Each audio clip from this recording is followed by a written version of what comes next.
Hello guys, welcome back to another video. So ഇന്നത്തെ വീഡിയോയിൽ ഞാൻ എന്താ പറയാൻ പോകുന്നതെന്ന് വെച്ചാൽ ഗ്രിറ്റിനെ കുറിച്ചിട്ടാണ്. പ്രാവിനെ വളർത്തുന്ന എല്ലാവർക്കും ഗ്രിറ്റ് എന്താണെന്ന് അറിയാം. എന്നാലും ഞാൻ പറയാം, ഗ്രിറ്റ് എന്ന് വെച്ചിട്ടുണ്ടെങ്കിൽ കുറച്ച് നാച്ചുറൽ ആയിട്ടുള്ള കട്ടിയുള്ള സബ്സ്റ്റൻസസ്, അതായത് മണൽ, ചെറിയ കല്ലുകൾ, പൊടിമണൽ, കക്കപ്പൊടി, ഇഷ്ടികപ്പൊടി, ഇങ്ങനെയുള്ള കുറേ ഐറ്റംസൊക്കെ പൊടിച്ച് ചേർത്ത് ഒരുമിച്ച് പ്രാവുകൾക്ക് കൊടുക്കുന്ന ഒരു എക്സ്ട്രാ സപ്ലിമെൻ്റ് ആണ് ഗ്രിറ്റ് എന്ന് പറയുന്നത്. ഇനി എന്തിനാ പ്രാവുകൾക്ക് ഗ്രിറ്റ് കൊടുക്കുന്നതെന്ന് വെച്ച് കഴിഞ്ഞാൽ പ്രാവുകളുടെ ദഹന പ്രക്രിയ കറക്റ്റ് ആവാൻ വേണ്ടിയിട്ടാണ്. കാരണം പ്രാവുകൾ വളരെ കട്ടിയുള്ള ധാന്യങ്ങളും പയറുമണികളൊക്കെയാണ് കഴിക്കുന്നത്. സോ ഇത് ഈസി ആയിട്ട് ദഹിക്കുന്നതിന് വേണ്ടിയിട്ടാണ് ഗ്രിറ്റ് കൊടുക്കുന്നതെന്ന് പറയാം. സോ ഈ ഗ്രിറ്റ് നമ്മൾ അഴിച്ചുവിട്ട് വളർത്തുന്ന പ്രാവുകൾക്ക് കൊടുക്കേണ്ട കാര്യമില്ല.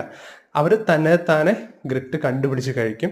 സാധാരണയായിട്ട് പുറത്ത് അടുപ്പൊക്കെ ഉണ്ടെങ്കിൽ അടുപ്പിൽ നിന്ന് ചാരം കഴിക്കുന്നത് നമുക്ക് കാണാനായിട്ട് സാധിക്കും പ്രാവുകൾ. അതുപോലെ നിലത്തുനിന്ന് മണൽ, പൊടിമണലൊക്കെ തന്നെ കൊത്തിപ്പറക്കി കഴിച്ചോളും. ഈ ഗ്രിറ്റ് നമ്മൾ നാച്ചുറലായിട്ട് നമുക്ക് ഉണ്ടാക്കി കൊടുക്കുകയും ചെയ്യാം, അതുപോലെ വാങ്ങിക്കാനും കിട്ടും കടകളിൽ.